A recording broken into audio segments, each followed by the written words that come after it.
नमस्कार मैं सुदर्शन मिश्र। जब प्रथम थर मत शुणुंट चैनल को सब्सक्राइब करूँ जो कहानी मध्यम आपको जीवन अमूल्य तत्व जीवन अमूल्य शिक्षा शुणापी और जानापी मिल पुणी थे आप समस्त को स्वागत करुच्ची एक सुंदर कहानी मध्यम एक सुंदर वीडियो मध्यम ए वीडियोटी प्रत्येक मनीष जाना और शुणा बहुत आवश्यक। ए वीडियोटी कहानी मध्यम आज जो आम शिक्षाटी को आलोचना करवा से जिनटी जदि बुझी आपण मात्र अल्प समय आपण कार्य लगाउछंती आपण देखिबे आपण जीवन अधिकांश समस्या अल्प समय मध्य समाप्त हो आपण सब बेले चिंता मुक्त हो निज जीवन को खुशी रे काटी पारिबे एवं सफलतार शीर्ष रे पहुंची पारिबे। केमिति आम जीवन जेते सब समस्या अछि ताकू आम सहज सरल आकार समाधान करवा से सब जिनिस आज ये सुंदर कहानी माध्यम आम जाना। ए कहानीटी को निश्चित भाव में शुणवे एक सुंदर कहानी बहुत किछि आज आपन को शिक्षा दब। आपण माने समस्त देखिथिबे लोक माने ताको जीवन में सब बेले व्यस्त थांती और जदि व्यस्त न थांती किछि मनोरंजन कार्य रे लागि रही थांती किंतु जदि ताको कहा जाए ईश्वर पई किछि समय दवा पई लोक माने अनिच्छा प्रकाश करितांती और अधिकांश क्षेत्र में कही थांती ए सब कार्य समय नहीं पर देखा किंतु ए छोट कार्यटी मनुष्य जीवन में कि चमत्कार आने मनुष्य जीवन विराट विराट समस्या को केमती समाधान करे ताको आज आम जाना। सब बेले प्रचेष्टा रही आपण जीवन में छोट छोट जिनिस पहुंचेबा जिनिस सीना छोट लगु थाई पारे किंतु तार मूल्य बहुत अधिक।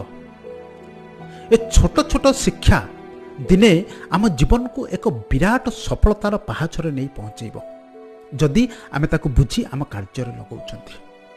थरे कौन से एक स्थान रे जने बारिक रहुतला जने पंडित रहुतले। पंडित जनक प्रत्येक दिन पाखरे तिबा मंदिर पाखरे जाती मंदिर पाखरे सुंदर नदीटी बही जाइछि सेठी विभिन्न प्रकार पूजा पाठ कार्य करती आ बारिकटी मध्य सेठी आसे से अंचल रे जेते लोक थांती किबा पंडित थांती सेमानको दाढ़ी निश ए सब जिनिस सफा करे सेथिरे तार गुजराण मेंटु थाए। दिने पंडित जनक मंदिर पाखरे थिबा नदी कूल रे बसी थांते बारिक जनक आसिला आसी कहिला पंडित महाशय आज आपण क्षौर हेबे कि? पंडित जन कहला हाँ ठीक अच्छे मुझे खाली अच्छी जदि मो दाढ़ी निश तो सफा कर दे पारि भल कथा करदे। बारिक जनक पंडित जनक क्षौर कला गोटे सुंदर कहानी शेष जान शुणु बहुत किसी जिनिस जानवे। क्षौर करने समय से कहता है पंडित महाशय ईश्वर कौन अच्छा दुनिया रे भगवान कौन अच्छा भगवान जदि अच्छा मनुष्य जीवन में एत समस्या सब कहीं लगी रही कहीं मनुष्य ता समस्या को बहुत सहज आकार रे समाधान करि पारुने। ईश्वर कौन देखि पारुना तार संतान माने केते खराब अवस्था रे अछंती बोली ए सब जिनिस कहि चलता है। पंडित जनक चुपचाप शुणुता यही समय जन व्यक्ति आसिले नदी पाखक से मंदिर रे पूजा पाठ करने जन व्यक्ति आसिले आसी पहुँचले बारिक एवं पंडित दुई जन जाक ताकू देखुता दुई जन जाक भावुता निश्चित भाव से लोक जनक आसी सारा पर पंडित जन को आमंत्रण करेंगे डाकिबे पंडित महाशय आपण आसतु आम टे पूजा पाठ करदे किंतु से व्यक्ति जनक ताहा कले ना से आसिले नदी पाखरे बसिले जो सब सरंजाम आनी सब बाहर कले और निजे पूजा पाठ करने चेष्टा कले। जितेबाला सब पूजा पाठ करने चेष्टा कले विभिन्न प्रकार भूल कले आ जितेबाला भूल भाल करुता से निजे निजे बहुत विरक्त होता जे कहीं मो द्वारा ठीक रे कार्य होने सभा शेष को विरक्ति हो समस्त जिनिस को नदी रे फिंगी दे चलीगले। बारिक एवं पंडित ए दृश्य को देखुता बारिक जनक से कहला हे पंडित महात्मा ए लोक जनक कि मूर्ख लोक केते अज्ञान ये आपण ये बसी से से समस्त जिनिस नहीं आसी एटी पूजा पाठ करिवो आपन को जदि से डाकी देई थांता आपण जाई थांते सहज सरल आकार रे तार समस्त कार्य समापन कर दी थांते समस्त पूजा तार समाप्त हो जाई थांता ता मनस्कामना पूर्ण हो जाई थांता से केते खुशी रे आनंद रे चल जाई परतांता हुए तो आपन को दवा पाई ताको किछि दक्षिण दवा को पड़तांता किंतु से आपण को किछि समय न डाकी सब जाक भूलभाल कला निजे विरक्ति प्रकाश कला अशांति हला दुखित होला सभा शेष को फिंगी फांगी दे पूजा जिनिस नदी में चलीगला केते अज्ञान लोकटे पंडित जनक से हसिले कहले अरे बारिक तू प्रथम मत जो प्रश्न देइथिलु ना तार उत्तर ही तू निजे कहीदेलु प्रश्न तोरी पाखरे थिला उत्तर भी तोरी पाखरे अछि बारिक जनक आश्चर्य होला कहला केमिति कहला देख व्यक्ति जनक आसीथिला पूजा पाठ करिया पाई मु बसिथिली पंडित से मते डाकी देई तांता मु अल्प समय मध्यरे सहजरे सुंदर आकार रे तार समस्त पूजा समापन कर दै थांती किंतु से सेतिकी कला नाही कारण ताकू लागिला से सर्वज्ञानी से सबु जानि से सबु करिदबो आ करिया पाई चेष्टा भी कला किंतु कौन हला परिणाम विरक्ति हला चिचिड़ हला सभा शेष को ईश्वर को निंदा करी फिंगी दे सब जाक जिनिस फेरीगला या होता है मनीष सहित प्रत्येक मनीष निजको दिव्य ज्ञानी बोली भावी था शक्तिशाली बोली भावी था से अहंकार रे सब बेले मग्न हो रही था ताकू लगे ए विश्वर सर्वश्रेष्ठ प्राणी मु ए विश्वर समस्त कार्य मो द्वारा होउछि मो सब जिनिस करि पकेबी ए दुनिया रे मो ठारो बड़ केही नाही आ जोटू हारी जाए जेतेबेले असफल हुए जेतेबेले दुखद अवस्था पहुंचे सेतेबेले ईश्वर को निंदा करे कहे ईश्वर नाहंती किंतु प्रत्येक दिन सकाळू संध्यारे दिनर आरंभ रे दिनर अंतरे यदि प्रत्येक दिन कहता हे ईश्वर मु कार्य करुछि मो शक्ति अनुसार मु कार्य करुछि मो जीवन में जिते भी सब समस्या अच्छी ताको सबु जाक समस्या को आपण सहज सरल आकार रे समाधान करंतु कारण आपण होउचंती सर्वज्ञानी आपण होउचंती सर्वद्रष्टा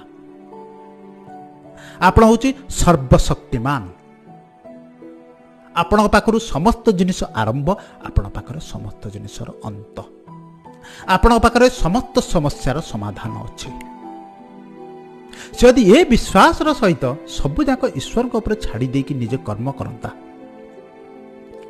ईश्वर तार समस्त समस्या को चमत्कार आकार रे समाधान करते कार्य सिना से करता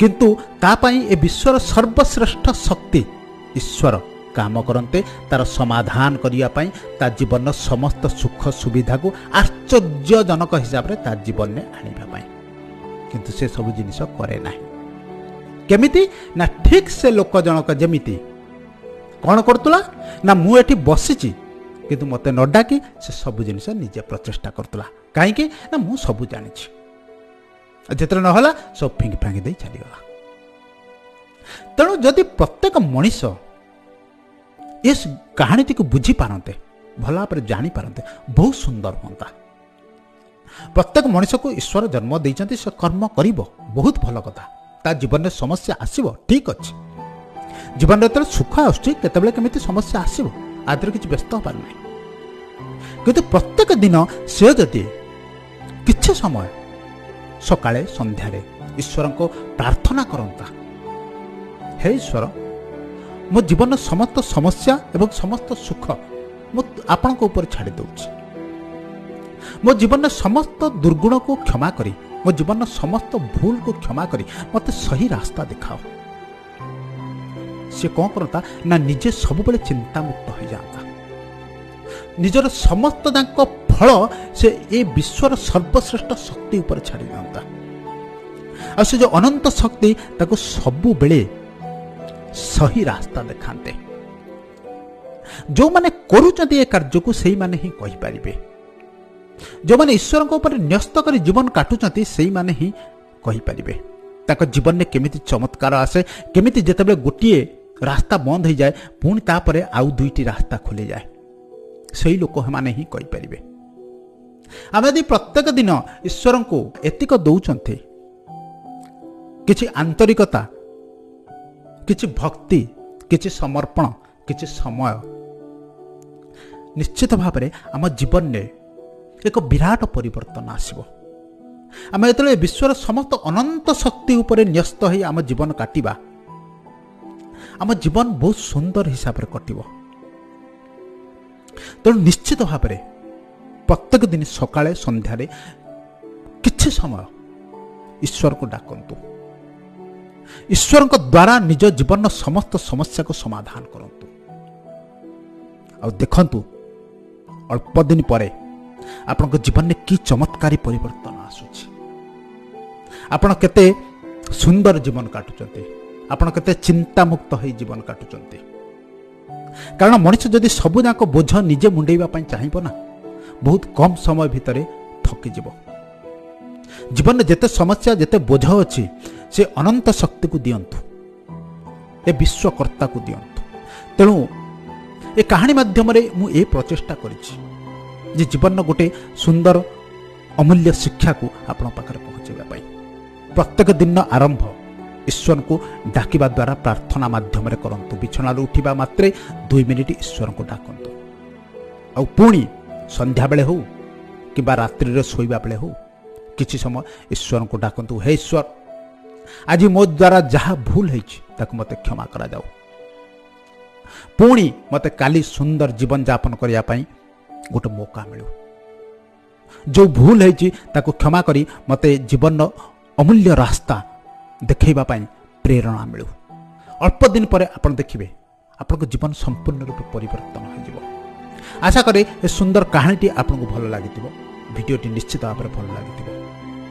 ଯଦି ଭିଡ଼ିଓଟି ଭଲ ଲାଗିଥିବ ନିଶ୍ଚିତ ଭାବରେ ଏ ଭିଡ଼ିଓର ଶିକ୍ଷାକୁ ଆପଣଙ୍କ କାର୍ଯ୍ୟରେ ଲଗାଇବେ। ଈଶ୍ୱରଙ୍କୁ ପ୍ରାର୍ଥନା କରିବେ, ଏ ଅନନ୍ତ ଶକ୍ତି ଉପରେ ଭରସା କରି ବଞ୍ଚିବେ। କାରଣ ତାଙ୍କରି ପାଖରୁ ଆରମ୍ଭ, ତାଙ୍କରି ପାଖରେ ଶେଷ। ଯଦି ସବୁ ଜିନିଷ ତାଙ୍କ ପାଖରେ ଆରମ୍ଭ, ତାଙ୍କ ପାଖରେ ଶେଷ, କାହିଁକି ଆମେ ତାଙ୍କ ଉପରେ ଆମ ଜୀବନ ନ୍ୟସ୍ତ କରି ବଞ୍ଚିବା ନାହିଁ? ଯଦି ଭିଡ଼ିଓଟି ଭଲ ଲାଗିଲା ନିଶ୍ଚିତ ତାକୁ ଲାଇକ୍ କରିବେ, ଅନ୍ୟମାନଙ୍କ ସହିତ ସେୟାର କରିବେ। ଯଦି ପ୍ରଥମ ଥର ପାଇଁ ମୋତେ ଶୁଣୁଛନ୍ତି ଚ୍ୟାନେଲଟିକୁ ସବସ୍କ୍ରାଇବ୍ କରିବେ। ପୁଣି ଥରେ ଆପଣଙ୍କ ସହିତ ଦେଖା ହେବ କିଛି ସୁନ୍ଦର କାହାଣୀ ମାଧ୍ୟମରେ, କିଛି ଅମୂଲ୍ୟ ଶିକ୍ଷା ମାଧ୍ୟମରେ। ଆଜି ପାଇଁ ଏତିକି, ଧନ୍ୟବାଦ।